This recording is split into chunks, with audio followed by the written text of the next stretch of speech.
దుష్ట శక్తుల గురించి, మనకి నెగిటివ్ ఎనర్జీస్ గురించి మనం డైలీ వింటూనే ఉంటాం. అలాంటి పరిష్కార మార్గాలు తెలుసుకోవడానికి ఈరోజు మనం శ్రీనివాస గురువు గారి దగ్గరికి వచ్చేసాం.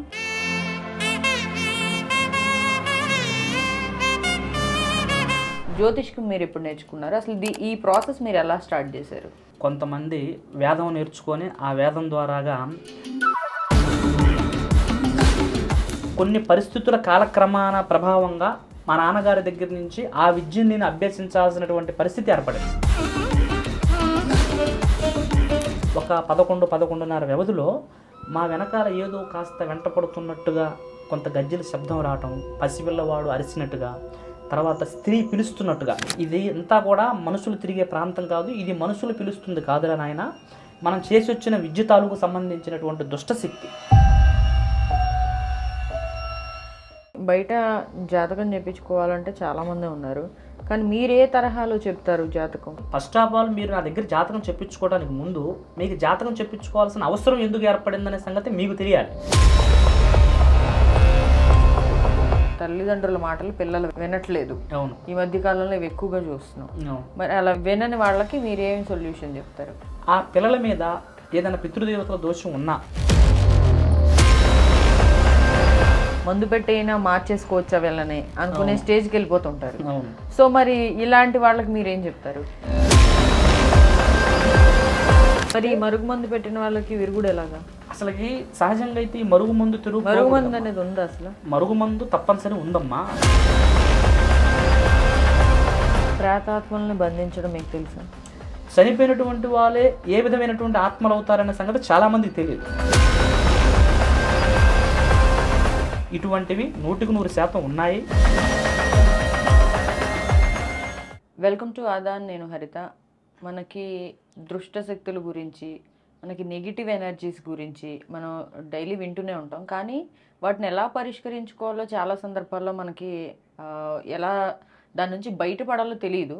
సో అలాంటి పరిష్కార మార్గాలు తెలుసుకోవడానికి ఈరోజు మనం శ్రీనివాస గురువు గారి దగ్గరికి వచ్చేసాం. ఆయన అడిగి ఇలాంటి విషయాలకి పరిష్కార మార్గాలు తెలుసుకునే ప్రయత్నం చేద్దాం. నమస్తే గురుగారు. నమస్కారం తల్లి. గురుగారు, అసలు మీరు ఇలాంటిది ఒకటి ఉంది, ఇలాంటి ఒక విద్యలు ఉన్నాయి, వీటిల్లోకి వెళ్ళడానికి మీకేం భయమే లేదా?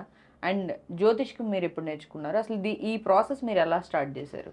ఇప్పుడు సహజంగా చాలామంది బ్రాహ్మణులలో కొంతమంది వేదం నేర్చుకొని ఆ వేదం ద్వారాగా తర్వాత వాళ్ళు కొన్ని పుస్తకాలు, గ్రంథాలు, వేదాలలో ఉన్నటువంటి కొన్ని పవిత్రమైనటువంటి కొన్ని సూత్రాలను అనుసరిస్తూ వివాహాలకి ఎటువంటి మంత్రజపం చేయాలి, హోమాలకి ఎటువంటి మంత్రజపం చేయాలి, చండీ హోమానికి అయితే ఏంటి, ఆయుష్ హోమానికి అయితే ఏంటి, గణపతి హోమానికి అయితే ఏంటి, ఇట్లా ఏదైతే ప్రతి మనిషి జీవితంలో ఒక్కొక్క శుభ కార్యక్రమానికి సంబంధించి అశుభ కార్యక్రమాన్ని వరకు కూడా ఏ విధమైనటువంటి కార్యాచరణకి ఏ మంత్ర ప్రభావం అయితే ఉంటుందో అది వేదంలో నేర్చుకున్నటువంటి విద్యా అభ్యాసాన్ని బట్టి ఉంటుంది. అలాగే మేము నేర్చుకున్నటువంటి విధానం ఏమిటంటే, సహజంగా నాకు చిన్నప్పుడు ఉన్నటువంటి ముఖ్యమైనటువంటి కోరిక ఏంటంటే, ఫస్ట్ నేను వేదం నేర్చుకొని కలియుగ వెంకటేశ్వర స్వామి సన్నిధానంలో అక్కడ సేవ చేసుకుంటూ ఆయన యొక్క పాదాల చెంతన ఏదైనా మనం వేదానికి సంబంధించినటువంటి ఒక దైవ కార్యకార ప్రభావం చేసుకొని గడవాలన్నది నాకున్నటువంటి చిన్నప్పుడు మనసులో ఉన్నటువంటి ఒక ఆశయం. కానీ మా తాతగారు రామన్న దొరగారు, తర్వాత మా నాన్నగారు భిక్షం దొరగారని, వీళ్ళు తండావాసుల్లో మేము అప్పుడు దగ్గరగా చిన్న వయసులో మేము ఉండేటటువంటి 1995-96 ఈ మధ్యకాల ప్రాంతంలో అప్పుడంతా కూడా ఈ తండాలో మనకి తడికలతో అల్లినటువంటి ఇల్లులు, మట్టితో తయారు చేసినటువంటి గోడలు, జమ్ములు, తాటాకు గుడిసెలు, ఇలాంటి తండా ప్రాంతంలో జీవిస్తున్నటువంటి మాకు మా నాన్నగారు ఏంటంటే ముఖ్యంగా ముందు వనమూలికలతో వైద్యం చేసే దాంట్లో చాలా సిద్ధహస్తులు అనమాట. అలాగే కొన్ని దుష్టశక్తులు, దెయ్యాలు, పిల్లలకి బాలగ్రహాలు, అలాగే గ్రామాలలో పొలిమేరల్లో అనవసరమైనటువంటి ఇప్పుడు ఈ మచూచిక సంబంధించినటువంటి శక్తులు, తర్వాత చిల్లంకి దీనికి సంబంధించినవి, అప్పట్లో అమ్మవారు పోసేటటువంటి దద్దులమ్మ తల్లి, తర్వాత దేవతలు పోసే కుండలమ్మ తల్లి, ఇలాంటి దేవతలు ఏదైతే అమ్మవారు ఒంటి మీద పోసే వాటికి సహజంగా గ్రామంలో వైద్యం సరిగా ఉండేది కాదు.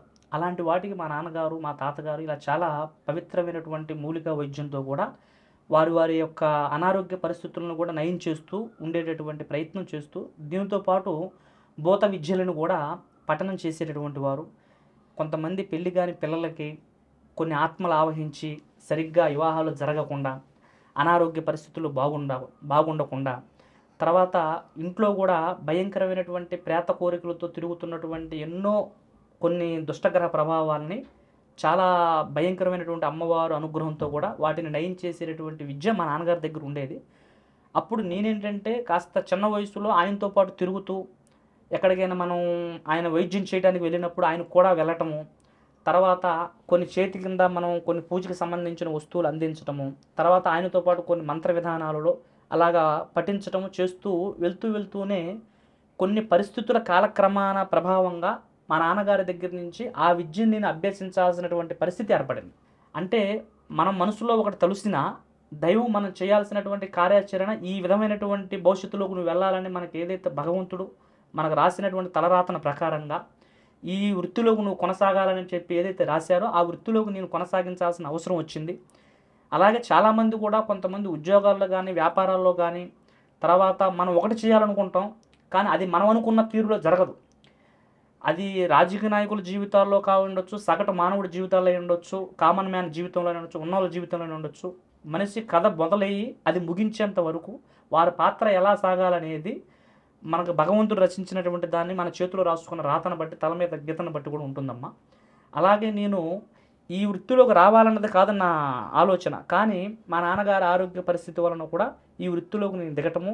దీంట్లో ఇంకొకటి ఏంటంటే, ఒక రోజున మధ్యరాత్రి సమయంలో మేము వైద్యానికి వెళ్ళి తిరిగి బయలుదేరి వస్తూ ఉండగా సరిగ్గా ఒక 11-12 గంటల వ్యవధిలో, అప్పుడు ఆ అడవి ప్రాంతంలో మనకి ఇట్లాగా వీధి లైట్లు, స్ట్రీట్ లైట్లు, ఫోన్లు అవన్నీ ఉండేవి కావు.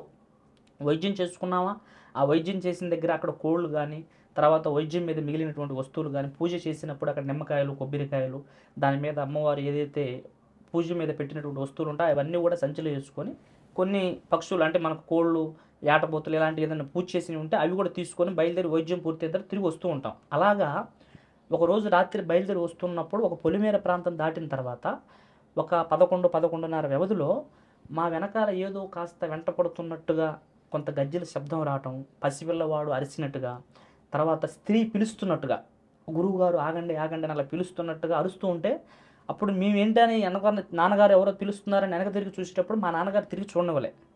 ఇది అంతా కూడా మనుషులు తిరిగే ప్రాంతం కాదు, ఇది మనుషులు పిలుస్తుంది కాదురా నాయన, మనం చేసి వచ్చిన విద్య తాలూకు సంబంధించినటువంటి దుష్టశక్తి, అది మనల్ని ఆపటానికి, మన గమ్యం చేరుకోకుండా ఉండటానికి, మన మీద ప్రభావం చూపించడానికి అది పిలుస్తుంది. కాబట్టి దానికి ఏది చూడొద్దు, నువ్వు ముందెళ్ళని చెప్పి నన్ను ముందు పంపించి వెనక తిరిగి చూడకుండా ముందుకెళ్ళమని చెప్పి మా నాన్నగారి చేతిలో ఉన్నటువంటి కోడిని అక్కడ ఇరిసేసి ఆ తలకాయ తించేసి అక్కడే వేసేసి ఆయన బయలుదేరి వచ్చేసారు. అక్కడ వేసి వెళ్ళిపోయిన తర్వాత ఆ శబ్దం అరువు ఆగిపోయింది. కానీ మరుసటి రోజు నేను అసలు ఏం జరిగిందని చెప్పి, మాకు పొలిమేర కాస్త దగ్గరే ఉంటుంది, మేము వెళ్ళి తిరిగి చూసేసరికి అక్కడ కింద ఉండాల్సినటువంటి కోడి ఏదైతే ఉందో ఒక రాగి చెట్టు, అక్కడ దానికి ఉన్న పొలిమేర ప్రాంతంలో రాగి చెట్టు మొదల్లో దాని పేగులకి తీసేసి అక్కడ పడి ఉండడం చూసిన తర్వాత నాకు చాలా ఆశ్చర్యం, కాస్త భయంగా అనిపించింది. తర్వాత మా నాన్నగారిని అడిగితే ఆయన చెప్పిన విషయం ఏంటంటే, మనం ఏదైతే ఒక కార్యక్రమం చేసుకొని తిరిగి వస్తూ ఉంటామో మనకు కూడా తిరిగి వచ్చేటటువంటి శక్తులు చాలా ఉంటాయి. అవి అనేక రకమైనటువంటి రూపాలలో ప్రవర్తన చెందుతూ అనేక రకమైనటువంటి గొంతుల ద్వారా కూడా మనల్ని ఏమర్చి గమ్యం చేరకుండా చేయాలని చూస్తుంటాయి. అటువంటి వాటిలో ఎప్పుడు కూడా మనము ఎప్పుడైతే ఫిజికల్గా మెంటల్ స్ట్రెంత్ మన ఆధీనంలో ఉంటుందో, మన జ్ఞానేంద్రియాలు మన శక్తి చేతులు ఉంటాయో అప్పుడు మనము ఎటువంటి దానికి భయపడకుండా ముందుకు వెళ్ళేదని ఉంటుంది. కానీ మన బలహీనతని అవి ఎప్పుడైతే మన బలహీనతను తెలుసుకుంటామో మన మీద దాడి చేయడానికి కూడా ప్రయత్నం చేస్తాయి అని చెప్పిన ఆ ఒక్క మాట తర్వాత నేను ఇందులో దిగాల్సి వచ్చినటువంటి పరిస్థితి, మా నాన్నగారు ఆరోగ్య పరిస్థితి బాగా దిగాల్సినటువంటి పరిస్థితి రావడం వల్ల ఇక అందులో నేను అసలు ఈ జ్యోతిష్య శాస్త్ర ప్రకారంగా సహజంగా ఏదైతే మనం పెళ్ళిళ్ళు, ముహూర్తాలు, పిల్లలకు సంబంధించిన ఇవన్నీ చేస్తాం, ఈ పూజలన్నీ చేస్తాం, ఇవి కావు. కానీ అంతర్గతంగా మనిషి విద్యా విధానంలో దైవికం ఉంటుంది, తర్వాత తాంత్రికం ఉంటుంది, తర్వాత శుద్ర ప్రయోగం ఉంటుంది. కానీ మనం ఒక ప్రయత్నంలో దిగిన తర్వాత మనకి ఈ విద్య తెలుసు, ఈ విద్య తెలియకూడదు అనేటటువంటి ప్రభావం మనకు ఉండకూడదు. దానికని దీన్ని ఏ విధంగా పూర్తిగా మనం మొదలుపెట్టినటువంటి కార్యం ఏ విధంగా ఉండొచ్చు, కానీ దాని కడ వరకు తెలుసుకునేటటువంటి మార్గం మన చేతుల్లో ఉన్నప్పుడు ఎటువంటి సమస్యకైనా మనం పరిష్కారం చెప్పగలుగుతాం. కాబట్టి దాని చివరి వరకు ఏమిటి తెలుసుకోవాలనేటువంటి ప్రయత్నంతో అప్పుడు మా నాన్నగారును కొంతమంది ఆయనకి తెలిసిన గురువుల ద్వారాగా నేను అలా వెళ్తూ కొంతమంది మునులు, కొంతమంది ఋషులు, కొంతమంది గురువుల దగ్గర, అలాగే కొంతమంది అఘోరాల దగ్గరికి వెళ్ళి ఎన్నో ఏళ్ళు కొంత మంత్ర తపస్సు, తర్వాత మంత్ర సామ్రాజ్యం మీద కావలసినటువంటి పట్టు, మనం ఏ మనిషికి ఏ కార్యక్రమానికి ఏ విధమైనటువంటి ప్రయత్నం చేయగలిగితే అది మనకి పూర్తిగా సందిగ్ధం చేయగలగవచ్చు, ప్రతి మనిషి జీవితంలో ఉన్నటువంటి పరిస్థితులు ఏ తరహా సంబంధించినవి అని ఇలా ఎన్నో విషయాలను తెలుసుకొని ఇటు ఆధ్యాత్మికంగా, ఇటు భూత భవిష్యత్తు కాలాల మీద, అలాగే ఇటు ఏదైతే ఈ శుద్ర ప్రయోగానికి సంబంధించి తాంత్రిక విద్యలకు సంబంధించినటువంటి అంశాలు ఉన్నాయో వీటి మీద కూడా పరిశోధనలు చేసి ఒక పుష్కర కాలం మాసం అంటే ఒక పుష్కర కాలం పాటు 12 సంవత్సరాల పాటు కుటుంబాలని, అమ్మా నాన్నని అందరిని విడిచి అట్లా ఎన్నో తపస్సైనటువంటి విద్యలు నేర్చుకోవాల్సినటువంటి పరిస్థితులు రావడం జరిగింది. ఇక ఆ తర్వాత కాలక్రమమే ఇక మా నాన్నగారు సంబంధించినటువంటి వారసత్వంగా మనం తీసుకోవటము, దాంట్లో కొన్ని కార్యక్రమాలు చేయటము, అలా దాన్ని ప్రసిద్ధి చెంది చాలామంది ఎక్కడెక్కడి నుంచో, ఇప్పుడు మీకు నేను ఇంటర్వ్యూ చేయడానికి ముందు కూడా నాకు చాలా కాలంగా కొన్ని ప్రైవేట్ ఛానల్, యూట్యూబ్ ఛానల్ ఉన్నాయి. తర్వాత ఎంతోమంది కొన్ని లక్షల మంది భక్తులు మా దగ్గరికి రావడం, ప్రేక్షకులు అడగటం, తెలుసుకొని పోవటం చేస్తూ ఉంటాం. కానీ ప్రతిదీ వారి దగ్గర డబ్బు తీసుకోవాలనే దాని గురించి మనం ఎప్పుడైతే ఆచరణ పెడతామో మన పేరు ప్రఖ్యాతలు పోతాయి, మనం గురువులకి ఇచ్చినటువంటి మాట పోతుంది. వాళ్ళు మనల్ని మంచి చేస్తారని నమ్మి మన దగ్గరకు వచ్చినప్పుడు వీలైతే మంచి చేయాలి, లేదా మనకు వల్ల కాదని చెప్పాలి. కాకపోతే ఇలా కాదు ఇలాగని చెప్పాలి. అంతేకాని ముందు నువ్వు మేలు చేసిన తర్వాత వాళ్ళకి కీడు చేస్తే దాని ఉపయోగం ఉండదు కదా. కాబట్టి కీడు చేయకపోయినా, మేలు చేయకపోయినా పర్వాలేదు, కానీ కీడు చేయడానికి ఎప్పుడు కూడా తలంచే ప్రయత్నం చేయకూడదని మేము నేర్చుకున్నటువంటి విద్యల్లో మా గురువు గారు మా దగ్గర తీసుకున్నటువంటి మాట. దానివల్ల ఇలా మేము ఆ మంత్రశాస్త్రం అనేది ఒకటి, తర్వాత ఈ జ్యోతిష శాస్త్రం అనేది ఒకటి, ఇలా సొంతూరు ఎక్కడ గురుగారు? మన సొంత ఊరు వచ్చేసరికమ్మా మేడవరం దగ్గర, అక్కడ కొయ్యలగూడెం అనేటువంటి గ్రామం. తర్వాత అక్కడ మా తాతగారు జీవనం చేసినటువంటి ప్రాంతంలో అక్కడ తండావాసులో జీవించింది. తర్వాత మేము మా నాన్నగారు విద్యా ప్రభావం ద్వారాగా ఇటు శ్రీశైలంలో, ఇటు నల్లమల్ల అడవుల్లో అక్కడ కొంత ఆదివాసుల మధ్య, అడవి చెంచులు, కోయవాళ్ళు, ఆదివాసుల మధ్య ఇక్కడ కొన్ని విద్యా విధానాలు నేర్చింది. ఇక నేను కాస్త విద్య నేర్చుకునే సమయానికి వచ్చేసరికి ఇప్పుడు మన అష్టాదశ శక్తిపీఠాల్లో కొన్ని ప్రాంతాల్లో విద్యలు చేయాల్సిన అవసరం రావటం, ధర్మస్థలం కానీ, అహోబలం కానీ, లక్ష్మీ నరసింహస్వామి సన్నిధానం కానీ, ఇటు పాడేరు, విశాఖపట్నం అడవుల్లో కానీ, తర్వాత ఇటు మన తెలంగాణ, ఆంధ్ర రాష్ట్రాల్లో కూడా కొన్ని ముఖ్యమైనటువంటి రహస్య స్థావరాల మధ్య కూడా కొంతమంది గురువుల ద్వారాగా సంప్రదించి చేయాల్సినటువంటి పరిస్థితులు జరిగాయి. గురుగారు, మరి మీరు అసలు బయట జాతకం చెప్పించుకోవాలంటే చాలామంది ఉన్నారు, కానీ మీరు ఏ తరహాలో చెప్తారు జాతకం? ఇప్పుడు జాతకం చెప్పించుకోవడానికి బయట చాలామంది, ఇప్పుడు మార్కెట్లో చాలామంది ప్రతి ఒక్కరు పుస్తకం పట్టుకొని, పంచాంగం చేతిలో పట్టుకొని జాతకాలు చెప్పేవారు, రాసులు చెప్పేవాళ్ళు, రాసులు పంచాంగం చెప్పేవాళ్ళు చాలామంది ఉన్నారు, వాస్తవమే. కానీ ఫస్ట్ ఆఫ్ ఆల్ మీరు నా దగ్గర జాతకం చెప్పించుకోవడానికి ముందు మీకు జాతకం చెప్పించుకోవాల్సిన అవసరం ఎందుకు ఏర్పడిందనే సంగతి మీకు తెలియాలి. ఇప్పుడు ఉదాహరణకి ఒక పెళ్లి చేసుకోవాలి, లేదంటే పిల్లోడికి పేరు పెట్టాలి, లేదా మన కుటుంబంలో ఏదైనా ఇల్లు కొంటున్నాము, గృహం కొంటున్నాము, గృహప్రవేశం చేస్తున్నాము. దీని తరహాగా మనం జాతక రాశి ప్రకారంగా ఏ రోజు బాగుంటుంది, ఏ ముహూర్తం బాగుంటుంది చూసుకునేది అది వేరు. కానీ మన జాతకం ఎలాగుంది తెలుసుకునే అవసరం మనిషికి ఎందుకు ఏర్పడుతుందంటే ఆర్థిక పరిస్థితులు బాగోలేకపోవటం వల్ల తను అనుకున్న పరిస్థితులకి, జరుగుతున్న కాలానికి సంబంధమే ఉండదు అసలుకి. అంటే మనం చేయాలనుకున్నటువంటి పనులకి, ఎదురు జరుగుతున్న పరిస్థితులకి అసలు ఏమిట్రా నా జాతకం ఇలా ఉంది, నేను ఎందుకు ఇలాంటి సమస్యలు పడుతున్నాను, అసలు నేను ఎందుకు, నా పరిస్థితి ఇలా ఎందుకు జరుగుతుంది అనేటువంటి పొజిషన్ వాళ్ళకి ఎప్పుడు ఏర్పడుతుంది? వాళ్ళ కుటుంబంలో భార్య వలన కానీ, అన్ని అపశృతులు జరగటం కానీ, ఆర్థికంగా నష్టపోవటం కానీ, కుటుంబ వ్యక్తిగత కారణాలు, పర్సనల్ జీవితాల్లో వాళ్ళు ఊహించిన ఎదురు దెబ్బలో ఒకదానం పట్టి ఒకటి ఫాస్ట్గా వాళ్ళకి ఎదురు దెబ్బలు తగులుతున్నప్పుడు ఏమవుతుందంటే మనిషి ఉన్న పొజిషన్, స్టాండర్డ్ కోల్పోయి పూర్తిగా లోయలో పడే పరిస్థితి వస్తుంది. అప్పుడు ఆ టైంలో వారికి ఎక్కడ వెళ్ళి నా పరిస్థితి చూయించుకోవాలి, నాకు ఇలాంటి సమస్య జరుగుతుంది కదా, ఈ గురువు గారి దగ్గరికి వెళ్ళాలనేటువంటి మైండ్ సెట్ వారికి ఏర్పడుతుంది. కానీ అలాంటి పరిస్థితుల్లో వాళ్ళు మన దగ్గరికి వచ్చినప్పుడు, అంటే మీరే ఒకవేళ నా దగ్గర జ్యోతిష్యం చెప్పించుకోవడానికి వచ్చినప్పుడు, నేను అందరిలాగా మీకు అమ్మ చేయి చూసి కర్ర తీసి మీకు నెత్తిన పెట్టి, లేకపోతే మాకు పసర తాగు, ఈ విద్య తాగు, ఇది పోతుంది, ఈ గ్రహణం పట్టింది అలా చెప్పేది జాతకం, జ్యోతిష్యం అవ్వదు. ముందు మీరు మా దగ్గరకు వచ్చినప్పుడు ఫస్ట్ ఆఫ్ ఆల్ మనకి ఈ కార్యంలో 4 సబ్జెక్ట్స్ ఉంటాయి. మొదటగా మీరు పుట్టినటువంటి సమయాన్ని బట్టి మీకు ఏమన్నా దోషాలు జాతక రీత్యా ఉన్నాయా, లేదంటే ఇప్పుడు ప్రస్తుత గ్రహస్థితి ప్రభావం రాశి రీత్యా, మీ నక్షత్ర రీత్యా సరిగా లేదా, దీన్ని ఫస్ట్ ఆఫ్ ఆల్ ముందు పరిశీలించాలి. ఇది పరిశీలించుకోకుండా సమస్యను మనం ఐడెంటిఫై చేయడం ఎప్పుడూ కూడా కుదరని పని. మనకేంటి, ఇప్పుడు మనం మీరు నా జ్యోతిష్యాలయానే కానీ నా పలానా జ్యోతిష్యాలయం దగ్గర నా దగ్గరకు రాగలిగారు, ఓకే. అలాగే నేను మీ గురించి తెలుసుకోవడానికి ముందు మీ జనన వివరణలు, మీ పుట్టు గోత్రాలు, తర్వాత మీరు పుట్టిన సమయ విధానాలు తెలియాలి కదా. అవి తెలుసుకోవడం ఫస్ట్ సబ్జెక్ట్. ఇక నెక్స్ట్ రెండోది ఏమిటంటే, మీకు తల్లిదండ్రులు చేసిన కర్మ ఫలాలు ఏమైనా వెంటాడుతున్నాయా, లేదు మీరు పూర్వజన్మలో చేసుకున్న కర్మలు ఏమైనా వెంటాడుతున్నాయా, లేకపోతే పితృదేవతల జ్యోతిష్యం దోషం ఏమైనా ఉందా మీ మీద అనేది ఇది రెండో సబ్జెక్టులో పరిశీలించాలి. ఇక ఈ రెండో సబ్జెక్టులో పరిశీలించాలి. నెక్స్ట్ స్టెప్ మూడోది ఏంటంటే, మీరు కావాలనే ఒకవేళ కొంతమంది ఏంటంటే బుద్ధిహీనత సరిగా ఉండదు, ఒక్కొక్కరికి మైండ్ సెట్గా ఉండదు, ఏ టైంలో ఏం మాట్లాడాలి, ఏం చేయాలి, ఈ సమస్యకి ఎలా రియాక్ట్ అవ్వాలి, అసలుకి ఇది సహజమైనటువంటి విధంగా ఈ తప్పు నేను చేయొచ్చా చేయకూడదా అనేటటువంటి మైండ్ సెట్ కూడా ఉండకోకుండా తొందరగా నిర్ణయాలు తీసుకోవటం, త్వరగా మాట్లాడటం, మనసు కనిపించిన వెంటనే మనసు పోయిన కాడికి మనిషిపోవటం, ఇలా నిర్ణయాల సమస్యలు తెచ్చుకుని పెట్టుకునే వాళ్ళు కొంతమంది ఉంటారు. ఈ తరహా సంబంధించింది ఏమైనా ఉందా, ఇది మూడో స్టెప్. ఇక ఫోర్త్ స్టేజ్ ఏంటంటే, ఇది మెయిన్ స్టేజ్. జరుగుతున్న సమస్య తాంత్రికమా, ఎవరైనా చేసిందా, లేకపోతే మీకేమన్నా మీ మీద జరుగుతున్న ప్రయోగమా, ఇదేమన్నా మీ మీద సంభవించి మిమ్మల్ని ఇలా పరిస్థితుల్లో దిగజార్చాలని మీ మీద ఎవరైనా ప్రేమించిన వాళ్ళు కానీ, ఇష్టపడిన వాళ్ళు కానీ, శత్రువులు కానీ, మిత్రులు కానీ ఇలా చేశారా అనేది ఇది మాయాదర్పణంలో తెలిసేటటువంటి మహేంద్రమైన కార్యం. దీనికి ఒక పొలిమేర ప్రాంతంలో మేము అక్కడ జ్యోతి వెలిగించినప్పుడు ఒక దర్పణం దాన్ని ఎదురుగా పెట్టి ఒక అమ్మవారిది అష్టదిగ్బంధన, అంటే 4 దిక్కులు 4 మూలలు. ఈ 4 దిక్కులు 4 మూలలు కూడా కొంతమంది అధిపతులు ఉంటారు. ఈ అధిపతుల మధ్య పెట్టినప్పుడు వారి పేరు మీద వెలిగించినటువంటి జ్యోతిలో కొన్ని మహిమ కలిగినటువంటి తైలాలు, కాలకూట విషంతో, కొంత రక్త ప్రభావంతో, కొన్ని దానికి సంబంధించినటువంటి ఔషధాలతో జ్యోతి వెలిగించినప్పుడు వాళ్ళ పేరు మీద ఏదైతే ఆ సందర్భం సంబంధించినటువంటి సమస్య ఉందో అది ఆ దర్పణంలో మాకు పూజలో కనబడుతూ ఉంటుంది. లేదా అలా కనబడినప్పుడు జాతకంలో తెలుస్తుంది, జాతకంలో తెలియకపోతే వాళ్ళ వ్యక్తిగత జీవితంలో తెలుస్తుంది. ఇలాగా ఈ 4 కోణాల్లో పరిశీలించిన తర్వాత మీకు సమస్య ఎక్కడ ఉందనేది అప్పుడు మాకు ఐడెంటిఫై అవుతుంది.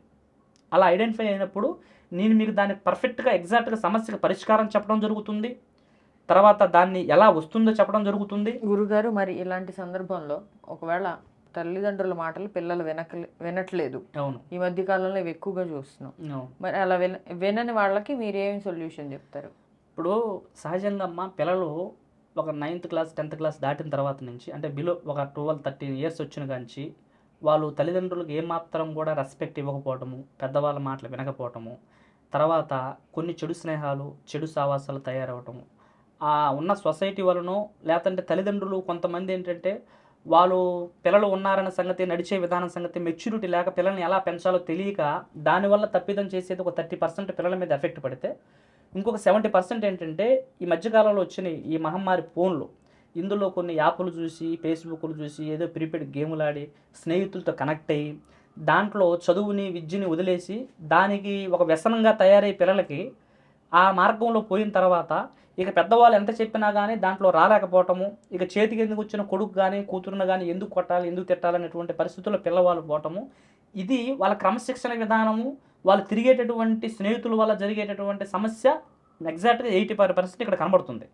మిగతా 20% ఏంటంటే ఆ పిల్లల మీద ఏదైనా పితృదేవతల దోషం ఉన్నా, లేదంటే పిల్లలు పుట్టిన సమయ విధానాలు సరిగా లేకపోయినా, లేదా చనిపోయినటువంటి తాత ముత్తాతల యొక్క జీవన ప్రభావం అనేది వాళ్ళ మీద పడుతున్నా కానీ, కొంతమంది పిల్లల మీద కావాలని చెప్పి వాళ్ళు ఏదైనా రోడ్డు నంపడి వెళ్తున్నా, దారిలో వెళ్తున్నా, పిల్లలకి ఎందుకంటే ఆటకూల తత్వాలు ఎక్కువ ఉంటాయి కదా, వాళ్ళు అన్ని విధాలుగా పర్టికులర్గా పట్టించుకోరు. కొన్ని ఎవరైనా తీసేసుకొని పోయినవి, కొన్ని చెడు సంబంధించినవి, పెండాకుడు సంబంధించినవి, కొన్ని నెత్తురు సంబంధించినవి, ఇట్లా దుష్టశక్తులు కొన్ని దారులు పడేసి వెళ్ళినవి కూడా అవి వాళ్ళు దాటినప్పుడు కూడా దాని ఎఫెక్ట్, దాని ప్రభావం పిల్లల మీద పడి సరిగ్గా తల్లిదండ్రుల మాట వినకపోవటము, తల్లిదండ్రులకు ఎదురు తిరగటము, తల్లిదండ్రులు చెప్పిన కరెక్ట్గా ఉండదు, ఒక్కోసారి నిద్రపోయిన కలవరింతలో, టయానికి అన్నం తినరు, టయానికి పడుకోరు, అంతా ఒక విచిత్రమైనటువంటి ప్రభావం చూపిస్తూ ఉంటారు. అలాంటి ప్రయత్నాలు ఏదైనా ఉన్నప్పుడు మీరు ఒక చక్కటి గురువు దగ్గరికి వెళ్ళి ముందు ఆరోగ్యంగా హాస్పిటల్లో చూపించండి వైద్యం. అలా చేయించినా కూడా కుదురుపడినప్పుడు మీకు తెలిసినటువంటి ఏదైనా గురువు కానీ, మీకు ఏదన్నా గుళ్ళో పంతులు గారు కానీ, అంటే సహజంగా ఇవి పంతులు గారికి కూడా అర్థమయ్యే కావు, దీనికి ఒక తాంత్రికమైనటువంటి గురువు ద్వారాగా ఈ సమస్య క్లియర్ అవుతుంది. అలాగే ఏదన్నా ఒక గురువు ఉంటే వారిని సంప్రదించి వారికి సంబంధించినటువంటి నాడి పట్టుకొని వారి జాతకాన్ని బట్టి వారి యొక్క చర్మాన్ని తాకి ఏం జరుగుతుంది ఏమిటి అనేది చూపించుకొని మరి దానికి తగ్గ పరిష్కారం చేయించుకుంటే అది యంత్రంతో కూడిందా, అంజనంతో కూడిందా, ఏదైనా పూజతో కూడిందా, హోమంతో కూడిందా, ఏదైనా బాబుకు సంబంధించినటువంటి పూర్తి దిగ్బంధన చేసి తీసేసేదా, గాలా ధూళి అనేది చూసి దాని దగ్గర క్లియర్ చేసుకుంటే సమస్య క్లియర్ అవుతుంది. మరి భార్యాభర్తల్లో కూడా ఎక్కువగా ఈ సమస్య అనేది ఉంది. భర్త ఒకటంటే భార్య ఒకటంటది. భార్య ఒకటంటే భర్త ఒకటంటాడు. సో, ఈ రకంగా కూడా వాళ్ళ మధ్యలో గొడవలు ఎక్కువగా వచ్చి అవును. ఆఖరికి కొంతమంది వీళ్ళకేదన్నా మనం మందు పెట్టైనా మార్చేసుకోవచ్చా వీళ్ళని అనుకునే స్టేజ్‌కి వెళ్ళిపోతుంటారు. అవును. సో, మరి ఇలాంటి వాళ్ళకి మీరేం చెప్తారు? ఇప్పుడు మనం ఉన్నదేమో కలియుగంలో ఉన్నామమ్మా. ఇది కలియుగం అంటే 4వ యుగంలో ఉన్నాం. మొదటగా ఏమో మనకి కృతాయుగం ఉంది. అది 17 సంవత్సరాలు 28 17,20,000 సంవత్సరాల చిల్లర ఉంటుంది. తర్వాత త్రేతాయుగం 12,96 సంవత్సరాలు, అంటే కొంచెం అటు ఇటుగా. తర్వాత మనకు ద్వాపర యుగం ఉంది. అది వచ్చేసరికి 8,64,000 సంవత్సరాలు. ఇప్పుడు కలియుగము 4,32,000 సంవత్సరాలు ఇది నడుస్తుంది. కానీ ఈ కలియుగం అనేది మీకు ఎందుకు చెప్పి దీని గురించి వివరణ చెబుతున్నానంటే, మొదట యుగంలోనేమో నిజాయితీగా, ధార్మికులుగా దైవ కార్యక్రమాలు చేసుకొని భార్యాభర్తల మధ్య ఒక రిలేషను, ఒక బాంధవ్యము, అంటే భర్తని అంత దూరం నుంచి చూసిన తర్వాత భార్య మెసులుకునే విధానం వేరుగా ఉండేది. ఇక రెండో విధానం వచ్చేసరికి సత్యధర్మంగా ఉండేవాళ్ళు. కొంత భార్యాభర్తల మధ్య కష్ట సుఖాలు చెప్పుకొని ఇరువురు సమవిద్యగా పంచుకొని ఆ బాధలతో కలిసి జీవించే విధానం కొంత మేలు. ఇక మూడో యుగంలో కొంత కనీసం కొంతలో కొంతైనా భర్తని గౌరవించే విధంగా, భార్యని గౌరవించే విధంగా, కాస్త పర స్త్రీల వైపున కొంచెం చూడకోకుండా అలా జీవించే విధానం అది. కానీ ఇప్పుడు ఈ కలియుగంలో నడుస్తున్న పరిస్థితి అంటే, ఇప్పుడు మనకి కలి పరిపాలిస్తున్నాడు కదమ్మా. పరిపాలిస్తున్నటువంటి కలి ఏం చేస్తున్నాడంటే, వాయు వరుసలు మర్చిపోవటము, ధర్మాధర్మములు మర్చిపోవటము, భార్యాభర్తల మధ్య ఉన్నటువంటి బాంధవ్యాలు మర్చిపోవటము, భర్తలను చంపేటటువంటి స్త్రీలు మహాతల్లులు, అలాగే భార్యలను చంపేటటువంటి పురుషులు మహాతండ్రులు, అర్ధంతరంగా పిల్లలు కుటుంబాన్ని ఉన్నా కూడా విడిచిపెట్టేసి పరస్త్రీ వ్యామోహంలో పోయేటటువంటి భర్తలు. అసలుకి మనం తాళి కట్టినటువంటి భార్య సరైనటువంటి ధర్మ ప్రకారంగా పోషించి కన్నబిడ్డలని కరెక్ట్గా ఏ సమస్య లేకుండా పెంచి కనీస నియమ ధర్మాలను పాటించాలనేటువంటి విధానం కూడా లేనటువంటి మహానుభావులు ఉన్నటువంటి ఈ కలికాలంలో చాలామంది భార్యాభర్తల మధ్య ఐక్యత సౌఖ్యత లేదు. ఇది వాస్తవం, మీరు చెప్పింది నేను ఒప్పుకుంటాను. కానీ ఈ భార్యాభర్తల మధ్య సమస్యలు రావడానికి కారణం మరుగు మందు పెట్టేటటువంటి ప్రయత్నం ఏదైతే మీరు ప్రశ్న అడిగారో, దీనికి నేను చెప్పే సమాధానం ఏంటంటే, ఇరువురు భార్యాభర్తల మధ్య చిన్న చిన్న సమస్యలు వస్తే కలిసిపోయి మళ్ళీ కూర్చొని మాట్లాడుకొని ఆ సమస్యని తీసేసుకుంటేనేమో ఇద్దరి మధ్య వ్యతిరేకత ఉండదు. అప్పుడు వాళ్ళ మధ్య ఏంటంటే కోపాలు లేకపోతే వాళ్ళని ఎలా వశపరుచుకోవాలన్న ఆలోచన వాళ్ళకి రాదు. కానీ ఎప్పుడైతే ఇంట్లో అత్తమామలను, ఆడబిడ్డలను, పుట్టింటి వారను, మెట్టినింటి వారను, ఇటు పురుషుడు కావచ్చు, స్త్రీ కావచ్చు, అంటే భార్య కావచ్చు, భర్త కావచ్చు, వారిని వారి మైండ్ సెట్లతో కాకుండా పెద్దవాళ్ళు అలా కాదరా ఇలా ఉండాలి, ఇలా కాదు ఇలా ఉండాలి, ఇలా చెప్పి మాట వినాలి, ఈ దారిలో పోవాలి, ఇలా ఉంచుకోవాలని స్త్రీకి కానీ పురుషుడికి కానీ ఇటు కొంతమంది పెద్దవాళ్ళ నుంచి వచ్చేటటువంటి బోడి సలహాల వలన కూడా వాళ్ళ సంసారాల మధ్య కొన్ని చికాకులు కలిగే ఉంటాయి కొన్ని. దీనికి తోడు కొంతమంది స్నేహితుల రూపంలో, బంధుమిత్రుల రూపంలో మహాతల్లులు, మహానుభావులు తయారవుతారు. వీళ్ళేంటంటే భార్యాభర్తలు ఇద్దరు సక్రమంగా ఉంటే వాళ్ళ సొమ్మేదో పోయినట్టుగా, వాళ్ళకేదో నష్టం కలిగినట్టుగా, వాళ్ళ మీద ఎప్పుడు చూసినా ఏదో ఒక విధంగా చెడగొట్టాలి, వాళ్ళని విడదీయాలి, వాళ్ళని విడదీసి మనకు అనుకూలంగా మార్చుకోవాలి అనేటటువంటి స్వార్థంతో తయారైనటువంటి కొంత వ్యక్తుల వలన కూడా భార్యాభర్తల మధ్య చికాకులు ఏర్పడటం వల్ల ఎప్పుడైతే సంసారం కాపురం అన్యోన్యంగా ఐక్యతంగా లేకుండా ఉంటుందో అప్పుడు వీళ్ళకి తయారవుతాయి ఈ కోరికలు. నా భర్త నా మార్గంలో ఉంటే బాగుంటుంది, నా భార్య నా దారిలో ఉండాలి. కొంతమంది వివాహేతర సంబంధాలు, ఇల్లీగల్ కాంట్రాక్ట్స్ వాళ్ళు కూడా ఈ మరుగుమందుకు సంబంధించినటువంటి ప్రయత్నాలు చేస్తున్నారు. సహజంగా మరి మరుగుమందు పెట్టిన వాళ్ళకి విరుగుడు ఎలాగా? అసలుకి సహజంగా అయితే ఈ మరుగుమందు మరుగుమందు అనేది ఉందా అసలు? మరుగుమందు తప్పనిసరి ఉందమ్మా. దీన్ని మరల మందు అంటారు, మరుగుమందు అంటారు. దీన్ని తయారు చేసేటటువంటి విధానాలు, దీన్ని వెనకట పూర్వీకులు రాజుల కాలం నుంచి కూడా దీన్ని వాడుతూనే వచ్చారు. మేము వైద్యం చేసేటప్పుడు, మా నాన్నగారు వైద్యం చేసేటప్పుడు కూడా ఈ బారిన పడి కొంతమంది మరుగుమందు తిన్నాక బక్కగా ఎండిపోవడము, సరిగ్గా నిద్ర పట్టదు, ఆ జీవి మీదే వ్యామోహం ఉండటం, ఆ జీవి దగ్గరికి పోవాలంటాం. కానీ అదంతా కూడా ఫిజికల్గా ప్రేమతో కూడినటువంటి ఆశ. కానీ వాడికి ఏం జరుగుతుంది, ఎటుపోతున్నావు, మంచి ఏంటి, సమాజం ఏమనుకుంటుంది, కులం ఏమనుకుంటుంది, ఇంట్లో పిల్లలు ఏమనుకుంటున్నారు, సమాజం నాకు అన్నదమ్ములు ఏమనుకుంటున్నారు అన్న ఆలోచన వాళ్ళ మీద ఉండదు. వారిని చూసేదాకా ఆకలి దప్పికలు కూడా అవ్వవు. అంత పవర్ఫుల్ కలిగినటువంటిది ఆ మరుగుమందుకు సంబంధించినటువంటి ప్రక్రియ. ఆ ప్రక్రియ పెట్టినప్పుడు మనిషికి ఎక్కడా కూడా మనశ్శాంతిగా నించోలేడు, కూర్చోలేడు. అసలు తన స్థితిగతి తనకు అర్థం కాదు. పూర్తిగా వెళ్ళి ఆ జీవితో కూర్చొని ఆ చేతుకుండా తింటేనే అప్పుడు వాళ్ళకి తిరిగి పురుడు పోసుకున్నంతటువంటి ఆలోచన కలిగేటటువంటి ప్రభావం దాని ఎఫెక్ట్ పడుతుంది. కానీ దానివల్ల ఆరోగ్యపరంగా నష్టం, మనిషి ఫిజికల్గా బలంగా ఉండలేడు, ముందుకి చాలా ఎఫెక్ట్ కూడా బాడీ మీద పడుతుంది. కానీ దీని ప్రభావం అనేది చేయటం అనేది అంత అనుకూలమైనటువంటి పరిస్థితి కాదు. కానీ దీనికి ఇలా కాకుండా వేరే దానికి సంబంధించిన ఆల్టర్నేట్ కార్యక్రమాలు ఉంటాయి. ఆ కార్యాల ద్వారాగా భార్యాభర్తలు కలిసి ఉండటము, ఎవరి వల్ల సమస్య వచ్చిందో తెలుసుకొని వాళ్ళ నుంచి దూరంగా ఉండటము, ఒకవేళ ఏ సమస్య వల్ల మేము ఇలా బాధలు పడ్డామో తెలుసుకొని ఆ సమస్యల్ని నయం చేసుకుంటే తిరిగి ఒకటయ్యేటువంటి పరిస్థితి జరుగుతుంది. దాన్ని బట్టి కూడా చేసుకుంటే చాలా మంచిదమ్మా. ప్రేతాత్మల్ని బంధించడం మీకు తెలుసా? ప్రేతాత్మలు అనేవి మీరు చదివినది చాలా మంచి ప్రశ్నే, కానీ ఇవన్నీ వీడియోల్లో మీకు చెప్పొచ్చులే తెలియకూడదు. కాకపోతే మీరు అడిగారు కాబట్టి దీన్ని తెలియపరచాలి. ఈ ప్రేతాత్మలకు సంబంధించి నేను మీకు ఒక విషయాన్ని తెలియపరుస్తాను. సహజంగా అందరూ దెయ్యాలు భూతాలు ఉన్నాయి, తర్వాత దెయ్యాలు తిరుగుతున్నాయి. కొంతమంది ఏంటంటే ఒక్కొక్కరు మన పల్లెటూరు గజ్జల సౌండ్లు వినపడుతున్నాయి, రాత్రిపూట నిద్రలో గాలి చప్పుళ్ళు వినపడుతున్నాయి, కిటికీలు గట్టి కొట్టుకుంటున్నాయి, కుక్కలు అరుస్తున్నాయి, ఇలా కొన్ని చెప్తూ ఉంటారు. అవునమ్మా. ఇప్పుడు సహజంగా మనం పల్లెటూరు గ్రామంలో చూస్తే కొంతమంది ఒంటి మీదకి వచ్చి ఊగటము, తర్వాత నాకు పలాని ఆహారం కావాలి అంటము, వాళ్ళు చనిపోయిన వాళ్ళలాగా ప్రవర్తించటము, ఇవి 1% కొంత చూస్తుంటాం మనం. కానీ కొంతమంది ఇప్పుడు దీని గురించి మీకు చిన్న విషయం చెప్పాలి. మనకు మణికొండలోనే, ఇక్కడ హైదరాబాద్లో మణికొండలోనే ఒక పెద్ద ఆవిడను ఒక పెద్ద ఆయన ఇద్దరు, వాళ్ళిద్దరు కూడా పౌరోహిత్యం చేసేటువంటి వాళ్ళు చాలా దైవికమైనటువంటి మనుషులు. వాళ్ళు అనుకోకుండా అకాలంగా కొడుకుల వల్ల కుటుంబ పరిస్థితుల వల్ల ఏమైందంటే ఇంట్లోనే సూసైడ్ చేసుకుని చనిపోయారు ఊరేసుకొని. చనిపోయిన తర్వాత కొన్ని రోజులుగా ఆ ఇల్లు బాగా పాడుపడిపోయిన తర్వాత ఆ ఇల్లుని వేరే ఒక బిల్డర్ తీసుకొని దాన్ని వాళ్ళు రీమోడల్ చేసి డూప్లెక్స్ హౌస్గా కట్టి దాన్ని ఒక సాఫ్ట్వేర్ అతనికి అమ్మడం జరిగింది. వాళ్ళు అమ్మిన తర్వాత సరిగ్గా వాళ్ళు ఏంటంటే సాఫ్ట్వేర్ సంబంధించింది కదా, ఇలాంటి వాటి మీద వాళ్ళకి పెద్దగా ఈ మనకి ఇంటి వాస్తులు ఏమిటి దీనికి సంబంధించినట్టు కొంతమంది చదువుకున్న వాళ్ళు సక్రమంగా నమ్మి జావరు. దానివల్ల వాళ్ళు ఏం చేశారంటే దాన్ని కొనుక్కున్న తర్వాత మళ్ళీ వీళ్ళు రీమోడల్ చేయించుకున్న తర్వాత దాంట్లోకి వెళ్ళిన సరిగ్గా ఒక 15 నుంచి 20 రోజుల తర్వాత ఆ ఇంట్లో ఏదో దుర్వాసనకు సంబంధించిన విధంగా రాత్రి కాగానే ఏదో ఏడుపులు, తర్వాత ఆ ఇంట్లో కొంత విచిత్రమైనటువంటి మీరు చెప్పినట్టుగా ఈ గజ్జల శబ్దము.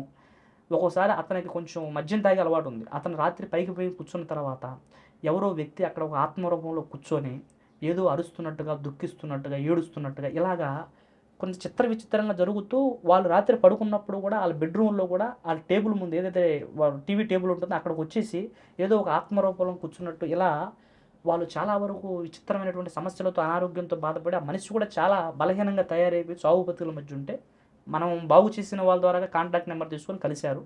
మనం అక్కడికి వెళ్ళి వాళ్ళని బాగు చేసి అది అక్కడ అష్టదిగ్బంధన చేసాం.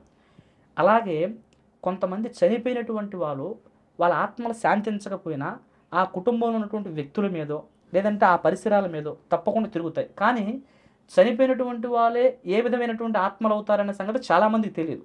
కానీ భూతం ప్రేతం అనేది తెలుసు. కానీ ప్రేతం అంటే ఏమిటి, భూతం అంటే ఏమిటి అనే దానికి మీకు చెప్పేటటువంటి అంశం ఏంటంటే అసలు ప్రేతాత్మ ఎందుకు అవుతారంటే మనిషికి శారద కర్మలు సరిగ్గా జరగకపోయినా ఆ ఆత్మకి శాంతి లేకపోయినా అది ప్రేతాత్మ అవుతుంది.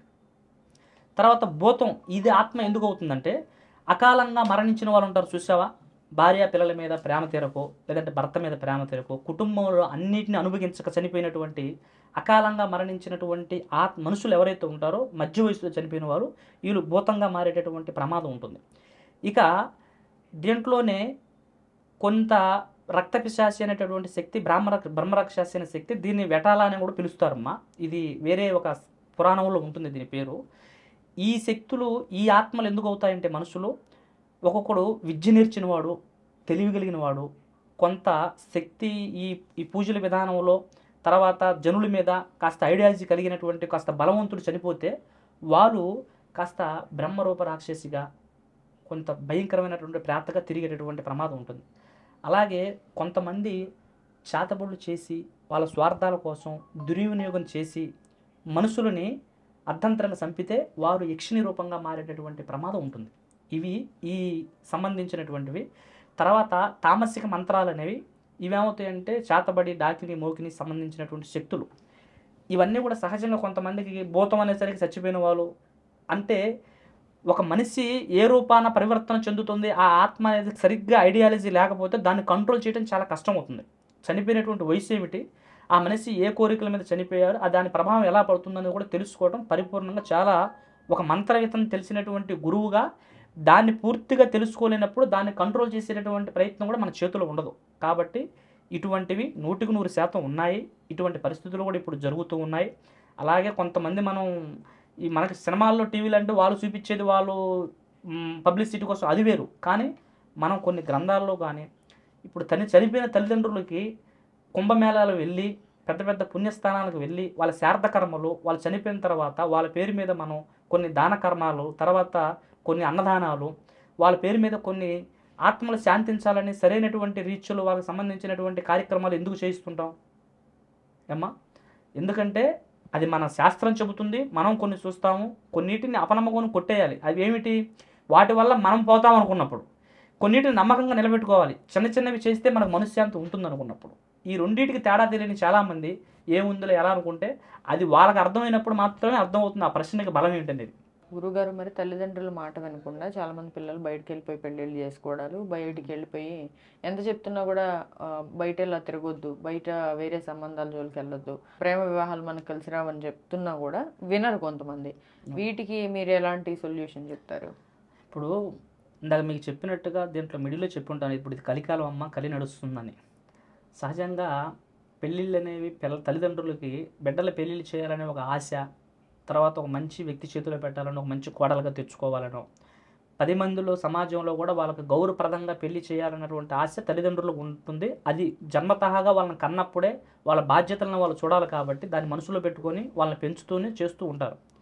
కానీ ఇందులో ఏమవుతుందంటే ఇప్పుడు నడుస్తున్నటువంటి సృష్టిలో కొంతమంది ఈ ఉద్యోగాల కోసం వెళ్ళినప్పుడు అక్కడ ఏర్పడే పరిచయాలు, కాలేజీల్లో చదువుకునేటప్పుడు అక్కడ ఏర్పడేటటువంటి పరిచయాలు, ఈ తర్వాత ఈ సోషల్ మీడియాలో ఈ ఫేస్బుక్ చండాలం, ఈ దరిద్రం ఏమైందంటే ప్రతి ఒక్కరిని కలపటం, ఈ ఇన్స్టాగ్రాములు ఇలా కలపటం.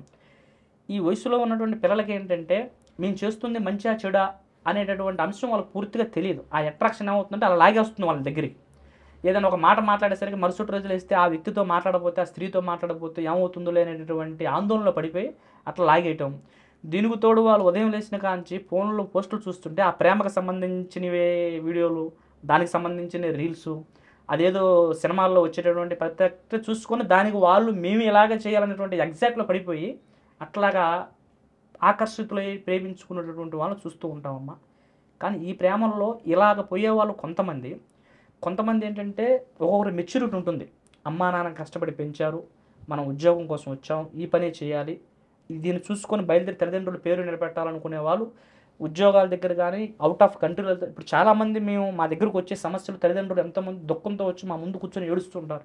గురువుగారు ఇలా జరిగింది, ఏమిటి మేము ఎవరు చెప్పుకోవాలి, బయట చెప్పుకోలేం, అయిన వాళ్ళు చెప్పుకోలేం, పలానా వాళ్ళు సంబంధం గురించి అడిగితే మేము కాదు మా అమ్మాయికి మా అబ్బాయికి మంచి సంబంధం ఇచ్చి పెళ్లి చేయాలనుకున్నాం, కానీ మాకు ఇలా ఎందుకు జరిగింది గురువు గారని బాధపడుతూ ఉంటారు. కానీ ఇది వాళ్ళ జాతక కర్మలను బట్టి జరగదు, ఎందుకంటే మనుషులు జరుగుతున్నటువంటి సొసైటీని బట్టి జరుగుతుంది.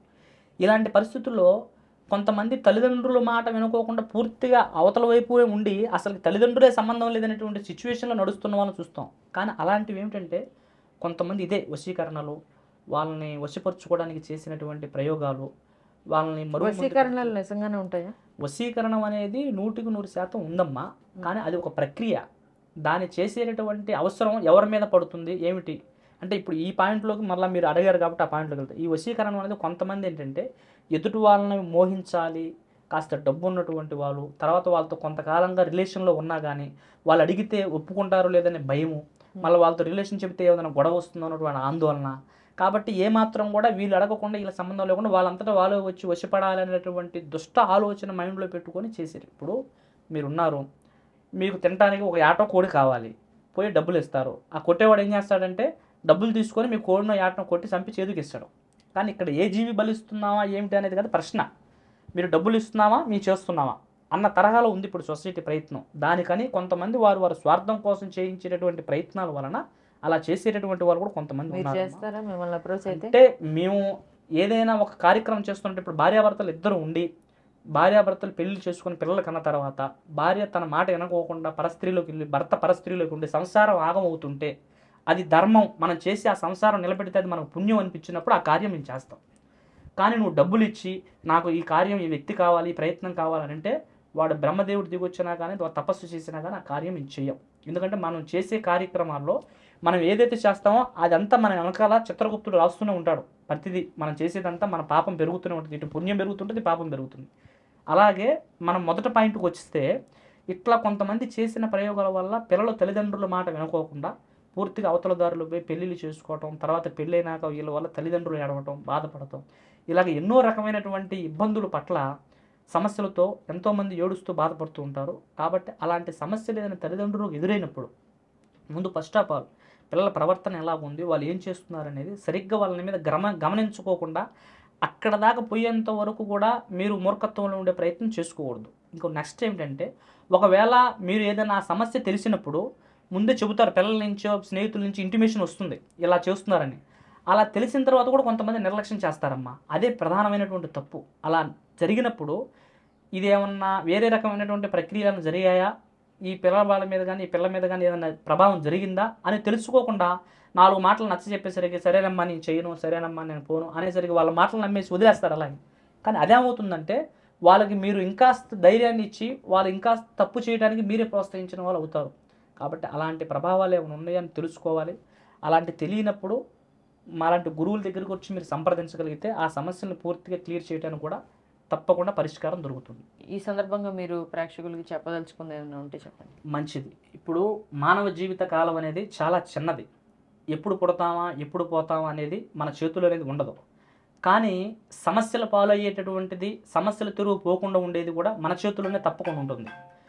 సమస్యలు అనేవి కొన్ని జాతకరీత్యా కర్మఫలంగా మన జాతకంలో కొంతమంది కావాలని చేసేటటువంటి ప్రభావాలు ఉంటే వేరు.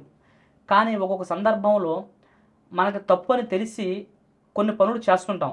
అది చెడు వ్యక్తులతో స్నేహాలు కానీ, పరస్త్రీలతో స్నేహాలు కానీ, పరవ్యక్తులతో స్నేహాలు కానీ, ఇది చేస్తే కుటుంబం పాడవుతుందన్న సంగతి తెలుసు. ఇలా చేస్తే జీవితాల్లో నష్టాలు వస్తాయనే సంగతి తెలుసు. కానీ అలా కూడా తెలుస్తూ కూడా పక్కవారి మాటలు విని ఎప్పుడు మనిషి చెడిపోవడానికి గల కారణం ఏమిటంటే తమ స్వతహా కన్నా పక్కవారి నిర్ణయాల మీద పట్టే ఎక్కువగా నష్టపోయేటటువంటి ప్రమాదాలు జరుగుతూ ఉంటాయి. కాబట్టి ఏదేమైనా ఒక పని చేసేటప్పుడైనా, ఏదైనా ఒక సమస్య ఎదురయ్యేటప్పుడైనా కాస్త మనిషి ఆలోచన చేసి నిదానంగా ఓర్పుగా ఒకరు స్నేహం చేస్తే మనకు జరిగేటటువంటి మంచి ఏమిటి, ఎదుటివారు ఒక మాట అన్నా కూడా మనం ఓర్పుగా ఉంటే పోయేదేమిటి అనేది ఇటువంటి ఆలోచన లేకోకుండా కూడా విడివిడి జ్ఞానంతో కూడా నిర్ణయాలు తీసుకుని మనుషులు ముందుకెళ్ళి సమస్యలు తెచ్చిపెట్టుకుంటున్నారు. కాబట్టి ఎక్కడైనా ఏదైనా ఏ ప్రాంతంలో అయినా సరే మనిషి ఆలోచించగలిగినప్పుడు, ఒక పని చేయటానికి ముందు ఆలోచించి నిర్ణయం తీసుకున్నప్పుడు, లేదా వాళ్ళకి తెలియకపోతే తెలిసిన వాళ్ళని సంప్రదించి ఇది మంచిగా చెడు అని తెలుసుకొని దాన్ని తగ్గట్టుగా ప్రయత్నం చేసుకుంటే 50% మీరు సమస్యల్లో పడకుండా సేఫ్ జోన్లో ఉండేటటువంటి అవకాశం ఉంటుంది. కాబట్టి ఇది మన మానవ ప్రయత్నంగా మనం చేయాల్సిన పని. అలాగే ఎంతోమంది వారి వ్యక్తిగత జీవితంలో ఎన్నో సమస్యలు, ఎన్నో భయంకరమైనటువంటి బాధలు పడుతున్నటువంటి వారు ఎక్కడెక్కడి నుంచో ఎంతోమంది కూడా మమ్మల్ని సంప్రదిస్తూ మాకు ఫోన్లు చేస్తూ మాట్లాడేటువంటి వాళ్ళని చూస్తూ ఉన్నాం. కానీ వాళ్ళకి మేము తెలియపరిచే అంశం ఏంటంటే, మీకు ఏ సమస్య ఉన్నా కూడా, అంటే మాకు వ్యక్తిగతంగా చాలా ఏళ్ళుగా మాకు ఎక్కడెక్కడి నుంచి ఎంతోమంది వచ్చి మమ్మల్ని సంప్రదించి వాళ్ళ సమస్యలు క్లియర్ చేసుకుని వెళ్తూ ఉంటారు. కానీ ఈ మధ్య కాలంలో తెలుగు రాష్ట్రాల్లో కానీ మిగతా వేరే రాష్ట్రాల నుంచి ఇప్పుడు మనకి కర్ణాటక కానీ, ఇటు బెంగళూరు కానీ, తర్వాత ఇటు తిరుపతి కానీ, మనకి ఇటు ఆంధ్ర రాష్ట్రాల నుంచి కూడా ఎంతోమంది వచ్చిన వాళ్ళు ఏంటంటే, సహజంగా వారు గురువుగారి నెంబర్ తీసుకొని వచ్చేసి కలిసి మాట్లాడదామని వెళ్దామన్న ఉద్దేశంతో మా దగ్గరకు వస్తున్నారు. కానీ మేమేమిటంటే మాకున్నటువంటి బిజీతో అంతకుముందే చాలామంది జనాలు వెయిటింగ్ ఉండడం వల్ల కానీ, లేకపోతే కొంతమంది అపాయింట్మెంట్స్ తీసుకొని వాళ్ళతో మేము టైం ఇచ్చినటువంటి పరిస్థితుల వలన కానీ వాళ్ళతో కలిసి మాట్లాడటానికి, ఫ్రీగా సమస్య గురించి వివరణ తెలుసుకోవడానికి సమయం సరిపోవటం లేదు.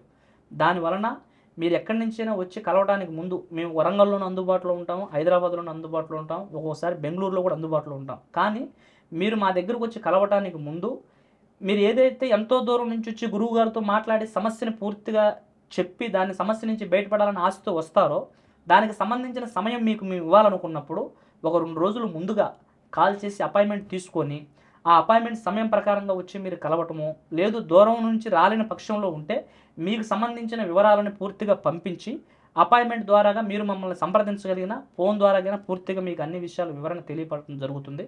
కాబట్టి అడావుడిగా వచ్చి మీరు ఇబ్బంది పడి మేము మీకు సమయం ఇవ్వలేదనేటువంటి బాధ ఉండకూడదు. అలాగే ప్రతిరోజు సహజంగా వీలైనంత వరకు వారంలో ఒక రోజైనా దైవ దర్శనం చేయండి, భగవంతుడి యొక్క ప్రదర్శనాలు చేయండి. ఇంట్లో సూర్యోదయం వేళ కానీ సంధ్యా సమయంలో కానీ తప్పకుండా కుటుంబంలో ఎవరైనా యజమాని ఉంటే ఇంట్లో దీపం పెడితే ఆ ఇంటికి నెగిటివ్ వైబ్రేషన్స్ అనేవి ఎక్కువగా ఉండకుండా ఉండేదాన్ని కూడా జరుగుతుంది. సర్వేజన సుఖనో భవంతు.